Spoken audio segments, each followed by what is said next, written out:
Hello guys, welcome back to my YouTube channel make way to science. हम आगे हैं आपके साथ एक और नई वीडियो लेके। इस बार 10th क्लास के लिए नहीं, +2 क्लास के लेकर आए हैं। और जो भी मेरे साथ 10th क्लास के बच्चे जुड़े हुए हैं, उनके अगर कोई फ्रेंड्स हैं +2 क्लास के, तो केमिस्ट्री का उनका एग्जाम होगा, तो उनके लिए बहुत ही हेल्पफुल वीडियो लेकर आए हैं। जैसे अब मैं 10th में हेल्प कर रहा हूँ, +2 में भी हेल्प करूँगा। उनके साथ बहुत सारी शेयर करिए। जो +2 वाले बच्चे हैं, उनका केमिस्ट्री का फियर हम बिल्कुल ही ख़त्म कर देंगे। उनको बिल्कुल भी फियर नहीं फील होगा कि हम केमिस्ट्री का एग्ज़ाम कैसे दिए। सारा ब्रेकडाउन कर दूंगा, सारे इंपॉर्टेंट कर दूंगा, सारा कुछ आपको अच्छे से कर दूंगा कि आप केमिस्ट्री का एग्जाम विदाउट फियर कर सकते हो, बहुत ही ज़्यादा इजीली। ठीक है। और मेरे को 10th वाले बच्चे भी बताना कि आपका इंग्लिश का एग्जाम कैसे गया, कमेंट सेक्शन में मेरे को प्लीज़ बताना। और जो मैंने प्रेडिक्शन की थी वो कैसे गई, आप सब कुछ शेयर कर सकते हो इन द कमेंट सेक्शन। अब यहाँ पे केमिस्ट्री +2 क्लास की तरफ जा रहे हैं हम, तो देखो ध्यान से कैसे कर सकते हैं। और ICSE board, specially ICSE boards की तरफ ही हम फोकस कर रहे हैं।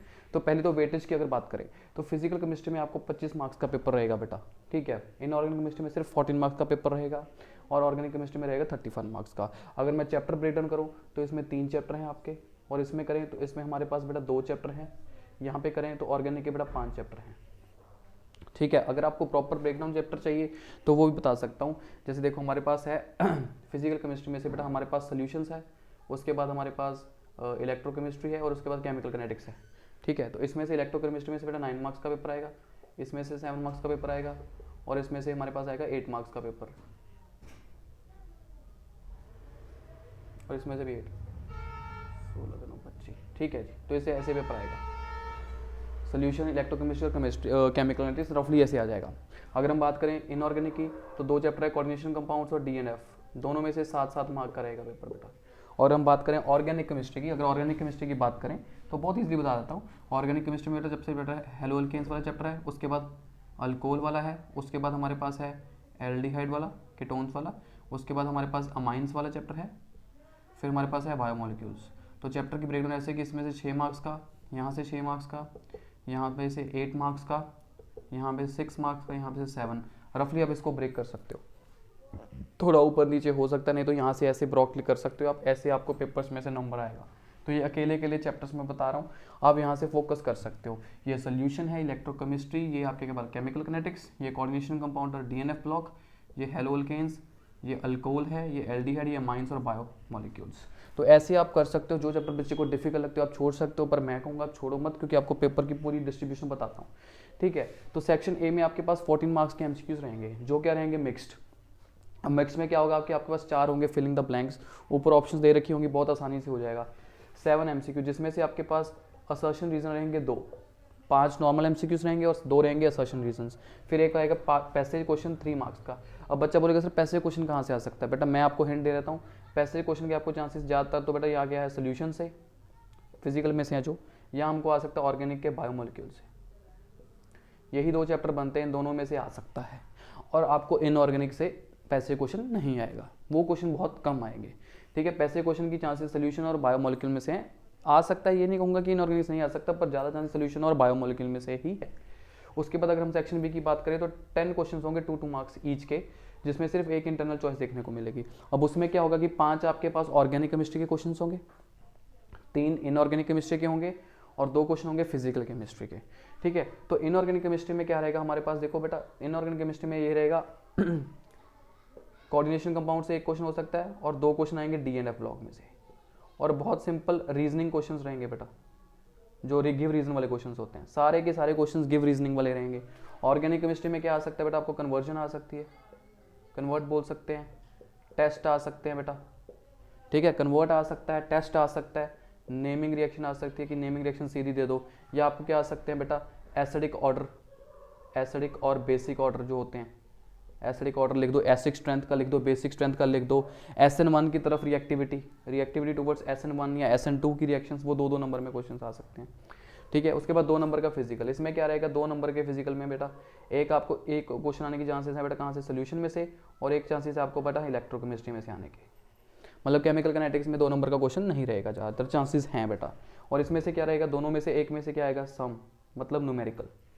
तो आपको 2 नंबर के क्वेश्चन में एक न्यूमेरिकल देखेगा मिलने को, बाकी आपका सारा थ्योरेटिकल या ऑर्गेनिक केमिस्ट्री के चैप्टर रहेंगे। अगर हम बात करें अब सेक्शन सी की, तो सेक्शन सी में क्या रहेगा हमारे पास, यहाँ पे भी एक इंटरनल चॉइस होगी, 7 मार्क्स के 3 क्वेश्चन, 7 मार्क्स के 3 मार्क्स के 7 क्वेश्चन होंगे बेटा। यहाँ पे ऑर्गेनिक केमिस्ट्री में से 4 आएंगे, यहाँ पे भी इंटरनल चॉइस ऑर्गेनिक में से ही रहेगी। उसके बाद फिजिकल केमिस्ट्री में से यहाँ पे 3 आएंगे। तो देख लीजिए 7 जो 3 मार्क्स के क्वेश्चन है, इनऑर्गेनिक में से कोई भी क्वेश्चन नहीं रहेगा। तो आप देख सकते हो कि सी सेक्शन जिसने फोड़ना है, इनऑर्गेनिक नहीं करके गया वो बेटा सी सेक्शन फोड़ देगा आराम से, क्योंकि वहाँ पे कोई क्वेश्चन नहीं देखने को मिलेगा। अब ऑर्गेनिक में से कैसे क्वेश्चंस आ सकते हैं बेटा, अब यहाँ पे कोई भी क्वेश्चंस आ सकता है, पैराग्राफ क्वेश्चंस भी आ सकते हैं, कोई भी मतलब किसी तरह के भी क्वेश्चंस आ सकते हैं, ऑर्डर ब्रेक डाउन करके आ सकते हैं, रिएक्शंस आ सकते हैं, conversion, chemical test, complete the following, reasoning questions, सारे तरह के क्वेश्चंस देखने को मिल सकते हैं। फिजिकल केमिस्ट्री में 3 जो क्वेश्चंस आएंगे बेटा, ये बेसिकली क्या रहेंगे बेटा, न्यूमेरिकल्स टाइप ही रहेंगे। ठीक है, इनमें से क्वेश्चन ज़्यादातर न्यूमेरिकल्स टाइप का ही आता है, या ग्राफ तरह के क्वेश्चंस आ सकते हैं जो केमिकल काइनेटिक्स के हैं। ठीक है, उसके बाद सेक्शन डी में 3 क्वेश्चन आएंगे 5 मार्क्स के, जो तीनों में से एक एक आएंगे, और चॉइस वहाँ पे इनऑर्गेनिक केमिस्ट्री में रहेगी। अब चॉइस रहेगी तो मतलब एक क्वेश्चन आपको कोऑर्डिनेशन कंपाउंड से मिल सकता है या एक डी एंड एफ से मिल सकता है। बाकी फिजिकल केमिस्ट्री में से ज़्यादातर आने के चांसेस इलेक्ट्रोकेमिस्ट्री में से हैं। उसका कारण क्या है, क्योंकि ये चैप्टर ज़्यादा नंबर का आना है, तो इलेक्ट्रोकेमिस्ट्री के जो चैप्टर है उसमें से आपको चांसेस है कि आपको ज़्यादा क्वेश्चन देखने को मिल सकते हैं। जो सेक्शन सी है बेटा, यहाँ पे ज़्यादा क्वेश्चन आपको देखने को मिलेंगे केमिकल काइनेटिक्स में से। सेक्शन सी में आपको केमिकल काइनेटिक्स ज़्यादा आएगा। ठीक है, तो 5 नंबर में इलेक्ट्रोकेमिस्ट्री डालने से सोल्यूशन के कम है, इसीलिए सोल्यूशन यहाँ पे कवर हो जाता है बेटा इस जगह पे पैसे में। तो मैंने अगर आप प्रॉपर इस वीडियो को अच्छे से देखोगे ना, आपको पता लगेगा कि आईसीएसई ने कैसे ब्रेकडाउन कर रखा है हर चैप्टर का, कि किसको कहाँ पे डालना है। तो इसीलिए आपके लिए बहुत हेल्पफुल होने वाली है। इस वीडियो को ध्यान से देखना कि आपको पता लग जाएगा चैप्टर की ब्रेकडाउन कैसे करनी है और कौन से मार्क्स को कैसे कैसे फोकस करना है आपने। ठीक है, उसके बाद इनऑर्गेनिक से एक आ जाएगा, ऑर्गेनिक से बेटा एक आ जाएगा। अब ऑर्गेनिक जो एक आना है इसके ज़्यादा चांसेस क्या होते हैं, एल्डिहाइड में से या कीटोन में से या कार्बोक्सिलिक एसिड। और यहाँ पे क्वेश्चन यहाँ पे बहुत ज़्यादा रहता है पैराग्राफ, और जो पैराग्राफ टाइप क्वेश्चन है, पैराग्राफ मतलब कोई भी रहते हैं कि कंपाउंड है जिसका फॉर्मूला C5H7O है, ये वाले टेस्ट जैसे टॉलरेंस रिएजेंट देता है पर ये वाला टेस्ट नहीं देता, तो आप बताओ ये क्या होगा, इसकी रिएक्शंस लिख के बताओ। तो ऐसा क्वेश्चन डेफिनेटली आपको एग्जाम में एक क्वेश्चन पक्का देखने को मिलेगा, डेफिनेटली 200 या 300% श्योर है। उसके बाद हमने क्या फोकस करना है, सारे के सारे PYQs, कुछ भी छोड़ के नहीं जाना। PYQs क्यों, क्योंकि बेटा PYQs में क्वेश्चन बहुत रिपीट होते हैं। फिर नेमिंग रिएक्शन, सब बच्चा बोलेगा सर नेमिंग रिएक्शन आपको हर नेमिंग रिएक्शन सीधी नहीं आएगी, वो बहुत तरीके से आ सकती है। It can come in the form of convergence, it can come in the form of complete the following, कि ऐसे ब्लैंक छोड़ देंगे, ये A B बताओ, मतलब रिएक्शन देंगे और बताएंगे A+B, बताओ A+B क्या है। ऐसे पैराग्राफ ऑर्गेनिक क्वेश्चन, इनऑर्गेनिक में से तकरीबन सारे क्वेश्चंस बेटा रीजनिंग वाले आएंगे। ज़्यादा से ज़्यादा क्या कर सकते हो आप, पैरामैग्नेटिक या उनके आयंस के स्ट्रक्चर्स कर सकते हो। आपको अगर ऑर्गेनिक अकेला, फिजिकल अकेला और इनऑर्गेनिक अकेले की ब्रेकडाउन के इंपॉर्टेंट क्वेश्चंस या इंपॉर्टेंट टॉपिक्स चाहिए, तो आप मेरे को इस वीडियो के एंड पे बता सकते हो, कमेंट करके बताना, और इस वीडियो को ढेर सारे दोस्तों के साथ शेयर करना। जो भी आपको कोई डाउट है, कुछ भी है, मैं आपको सारा क्लियर करूँगा। PYQs चाहिए, सैम्पल पेपर्स चाहिए, कुछ भी चाहिए, सब टेलीग्राम चैनल पे फ्री ऑफ कॉस्ट मिल जाएगा। आप मेरे को सिर्फ कमेंट बॉक्स में बता देना। Thank you so much. अगर इस वीडियो को पसंद आई तो अपने दोस्तों के साथ ढेर और ढेर से शेयर करना बेटा।